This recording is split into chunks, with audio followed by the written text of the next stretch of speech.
থেকে অসংখ্য ধন্যবাদ এবং পঞ্চপাণ্ডব দাদা ভাইদের জানাই অসংখ্য ধন্যবাদ এবং আমাদের গঙ্গাসাগর ব্লক অ্যাডমিট যিনি রঞ্জিত বিশাল দাদা ভাইকে অসংখ্য ধন্যবাদ।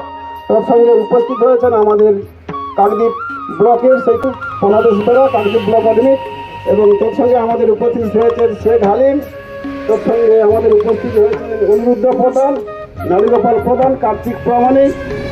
যাই হোক, নাম নিতে গেলে কেউ অনেক সময় চলে যাবে, তাই আমি নাম নিতে সবাই পারছি না। সবাইকে অসংখ্য ধন্যবাদ জানিয়ে আমরা প্রথম অনুষ্ঠান সূচি করব। আমরা আরম্ভ করব জাতীয় সঙ্গীতের মাধ্যমে। আমি তাই সকল সদস্য দাদা ভাইকে অনুরোধ করবো আপনারা জাতীয় সঙ্গীতের মাধ্যমে আমাদের অল বেঙ্গল ড্রাইভার মহাসংঘের উদযাপন শুরু করার জন্য।